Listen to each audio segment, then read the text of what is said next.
Hello guys, welcome back to the channel. Today's topic is sweet. It is sweeting me. It is sweeting me because I'm like, you know what, we need to have this conversation, okay? So I'm going to be responding to a question from somebody very dear to me. I'm going to be reading the question. A part of it says, the Holy Spirit made me see that I don't love myself enough. I don't know how to love myself. I'm not sure of what it means. I don't know how to make my relationship with myself better. I can't seem to think of ways to make it better. Then I thought of searching for a book to read which centers around loving oneself God's way. Please, can you help me navigate through this? And I was like, your girl needs to make a video on this because this is a topic that, yep, so many people confuse self-love with narcissism. I've heard people talk about how self-love is wrong, it's not biblical, it's not a godly thing, because I think of that verse that says not be lovers of self. But then when that verse comes up, I'm like, what about the one that says love your neighbor as you love yourself? Taking that one verse that says not be lovers of self is just like, it's really taken out of context, because in that particular verse it's more about narcissism. It's about being self-obsessed, and self-love is not about being self-obsessed, or at least in the way I understand it and the way I practice it. Self-love is about seeing yourself the way God sees you, and it is a prerequisite to fulfilling the purpose of God over your life. You can't fulfill God's purpose over your life if you do not see yourself at least a portion of the way God sees you. Because if you see yourself the way God sees you, I don't think we can even fully comprehend or fully have that vision, because God's love for us is just incredibly deep, incredibly profound and wide, that our mind cannot even begin to comprehend the extent to which He loves us and sees us to be amazing people, or sees us to be incredible. So yeah, in today's video I want to share with you how you can love yourself the God way, not in the narcissistic, self-absorbed, all about me, self-centered way. No, we don't do that here. It's not about matching energy. If you treat me bad, I treat you back, shutting everyone out. It's not about being selfish, it's not about being self-centered. And yeah, I know you want to get all the gist. Let's get right into it. So let me start by sharing a few resources that I think can help if you want to go deeper. You can always go deeper by joining the secure community. The link to join us is in the description. We go into everything: confidence, self-esteem, uniqueness. We go into all that. But if you want some books, some resources, I highly recommend Boundaries, the book Boundaries by Doctors Henry Cloud and John Townsend. I have personally read this one and I think it is amazing. You should equally read the book by Joyce Meyer titled Approval Addiction. These are two books I have personally read. I probably would do a whole other video talking about a list of books, share about 15 books that, you know, if you want more that you can read. But these two I have personally read and I'm like, these are game changers. I remember reading the book Boundaries and being like, where has this information been all my life? Same with Approval Addiction, like oh my gosh, it was ruffling some feathers. It was bringing out some things in me I don't know were there. So I would recommend to sit down with these two books and just let them sip in. So let's get into the more practical ways. The first one I'm going to say is you need to spend time with God. If you want to love yourself, one of the most loving things you can do for yourself is to help yourself, is to go to the one who can help you. It's to follow who no road and better than God. So you need to find a way to consistently spend time with God, to just let Him speak into your life, to let Him revitalize you, to let Him be there for you. I personally feel that there are fewer demonstrations of self-love better or greater than this, and to spend time with the Creator, literally your source of life, and to let Him breathe life into you. Okay. Secondly, I'll say spend time with yourself, girls. Spend time with yourself. You need to find a way to prioritize rest and to do things you enjoy. We only live this life once.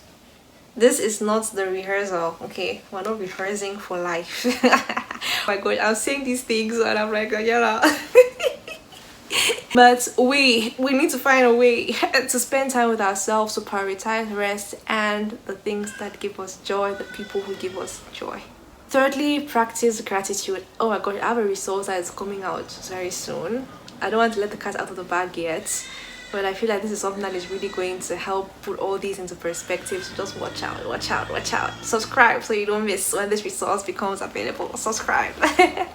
Practice gratitude. Oh my gosh, this is so underrated. The moment you start writing down, don't just think about it, be intentional enough to write out the things you are grateful for.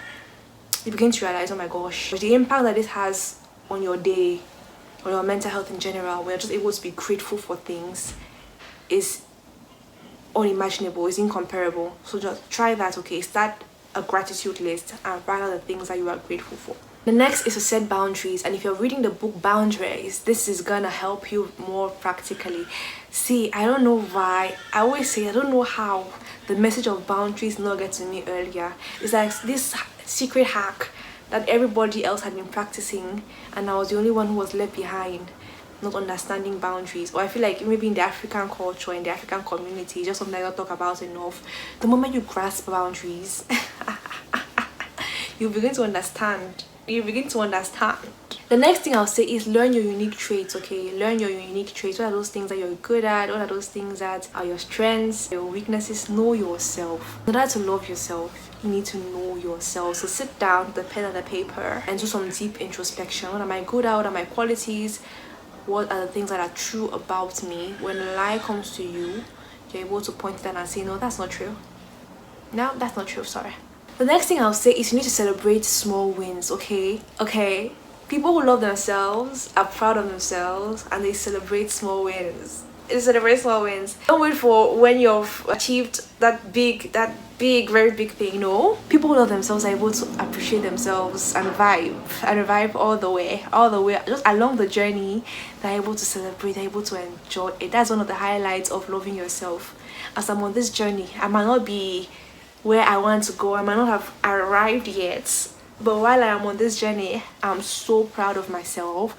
I'm proud of myself for showing up. I'm proud of myself for 1 subscriber mark, the 50 subscriber mark, the 100 subscriber mark, and soon the 1K subscriber mark. One day we'll reach the 1 million subscriber mark. But till we get there, we're going to be vibing. The next one I'll say is personal affirmations. I feel like I've gone over and over about this, but yeah, personal affirmations are a must do. Even if you're like me, that you have just this one affirmation that kind of summarizes everything for you, and then regularly going into the other affirmations who are more situation specific, that's fine. You might be like writing on your wall, for you might be like having a list, a little diary of yours where you write out all your affirmations that you're able to go back to when you feel shaken. Just do something that reminds you of who you are. The next thing I'll say is that you have to see self-care as worship and self-love as worship, okay? It's not a carnal thing to do. It's a very spiritual thing to do when you're able to see yourself the way God sees you. What is more spiritual than that, than seeing yourself the way God sees you? You would say, girl, you might have made a mistake, yeah? But that doesn't mean that you're not able, that you're not capable. That doesn't mean you're inadequate.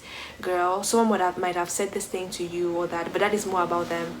Yeah, I'm able to discern that person is speaking from a place of a default in them and not about me. This is something that God wants you to do. If he loves you, he wants you to love you as well. The next I'll say is be honest about your feelings. Self-love is also about being honest about what you are feeling per time, being able to recognize and name your emotions, recognize the signals your emotions are sending to you, and not just ignore your emotions. People who don't act in love towards themselves usually ignore their feelings. So you have this emotion that is coming up in you, and instead of recognizing that this emotion is trying to send me a signal, you just ignore it. Just ignore it. You try to keep going, right? Your emotions are screaming, please slow down. Or your emotions are screaming, please deal with the issues in your past. Your emotions are screaming, this person is toxic. Your emotions are screaming, you need to have a break. And you're just like, nah, I don't hear you, sorry, I don't hear you. No. Self-love is like when I start feeling those emotions, I'm able to pause and say what are emotions trying to tell me, and I act accordingly. This next one is so big. Forgive yourself. Self-love, oh my gosh, you can't do self-love without being big on forgiveness. Treat yourself the way you would treat someone close to you. I mean, sometimes we are so caring and nice towards other people. I remember this one time when I had just literally just given birth, and I was engaged in so many of these things. I think I'd even resumed work already, and I was feeling like, oh my god, I'm not meeting up to everything that's expected of me. Literally, guys, I was working, taking care of my home, doing all these things, and I was still so I was still speaking so badly to myself. I was feeling like, Danielle, you're not enough, you're not doing enough, you're not doing enough, you're not doing enough. Until one day I realized that, oh my gosh, if this was my friend who was speaking to me, that she's not able to do 1, 2, 3, whereas she had literally just given birth, whereas she was a nursing mom, doing all the things that I was doing, I would probably slap her. I'll be like, girl, are you okay? Are you okay? You just gave birth. You just gave birth and you're still doing so and so, and you have the nerve to come tell me that you're not doing enough. I will literally be angry at that person. And I realized in that moment that that's a grace I was not giving myself. And I was like, okay, even with mistakes that I make, I find myself sometimes still making so many mistakes and things that I'm like, oh my god, Danielle, you should know better. Self-love is being able to say, you know what, if God has forgiven me, who am I to hold a grudge against myself? I'm not bigger than God. If God forgives me, ciao, I forgive myself a long time ago. The next one I think is so cute and valuable. Create a vision board. Okay, self-love is about being able to have a vision for your future. What are the things that you aspire to? What are the things that you hope for? What are the things that you look forward to? What do you imagine yourself doing the next 1, 2, 5, 10 years? What is the vision you have for your life? Then create a vision board that you can always look at, and it can encourage you and remind you that, you know what, I'm living for something. I'm not just living for the now. I have a future, a bright destiny. All these things that I imagine, they can actually come true. They are possible.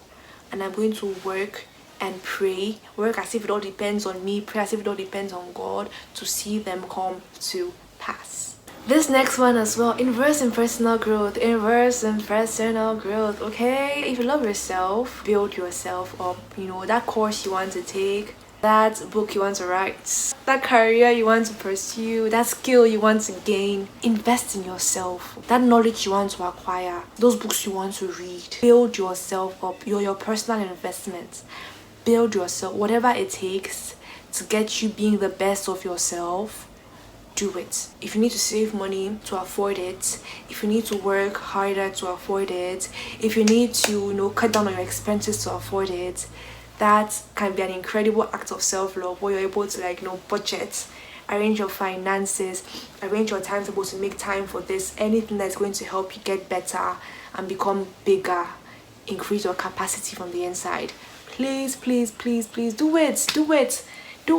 Spend the money on yourself, okay? If it's going to make you, I'm not talking about unnecessary spending. I'm not talking about you get what I'm trying to say. The next one, surround yourself with positive influences. And this is still going into the whole boundaries thing, learning to say no. You can't say yes to everything. If somebody's toxic, if somebody's giving you toxic vibes, you can't. Anytime you're with that person, you feel down. Every time you're with that person, you feel like you're useless, you're worthless, and you can't achieve nothing in life. You need to create space. You need to love from a distance. You need to love from a distance, please. Okay, I'm not saying hate that person. I'm not saying have a grudge against that person. I'm just saying that recognize that, you know what, I can't deal with this now. Christianity is not about throwing yourself into the temptation and then coming out and feeling like, yes, I'm strong. In this Christian walk, many times it's about fleeing the temptation, not even getting into that place. Because I feel like that is a mindset that some people have, where it's like, you know what, to prove that I am strong, that I am a true Christian, I should be able to face that temptation and nothing happens to me. No, there's no need to prove anything. Don't prove anything. Run away, run. And so when something is going to make you feel less of yourself, something is going to make you sin and cause you to hate yourself, why you put yourself in that situation in the first place? Why? This next one, write letters to yourself. Okay, right, just sit down and write a letter to yourself, to your current self, to your younger self, to your future self. This is going to help you introspect, retrospect, how they call it, futurospect, introspection, deep thinking about everything that's happened to you, the past. That's an incredible act of self-love. Puts everything into perspective. People that don't love themselves are not even able to do that. They're not able to sit and say, okay, what's happening exactly? How can I make it better? How can I improve? What are the mistakes I made in the past? What's the advice that I can take from all that I've been experiencing and pass on to somebody else? What are the lessons I have learned? How can I make this better in the future? So encourage your future self, praise your past self, learn lessons from your past self, encourage your current self. You can do this. Last but not least, record and reflect on testimonies. You see the things that sometimes I just come into situations where I'm like, Daniela, you like maybe achieving this life. You should have been in a different place right now. Whose life have you even blessed? If you were to even beat your creator, now what will you tell God? And then it's so ridiculous because after some time I'll just go back to some testimonies that people have sent to me, encouraging me about how I've been a blessing to them. I might not be where I want to be, but I can always be encouraged in the fact that God is blessing me and God is with me, and that my efforts are not going in vain, and that I'm actually being a blessing to people, and that people see it, people acknowledge it, people recognize it, and that's such an encouragement. So if you want to be an encouragement to me, if you want your comments to be one that I'll go back to every now and then to encourage me and keep me going, leave a comment in the comment section. If you've learned anything, if there's anything that you'd like to share, I will be in the comments. Thank you for watching. Please don't forget to like and subscribe, and see you in the next video.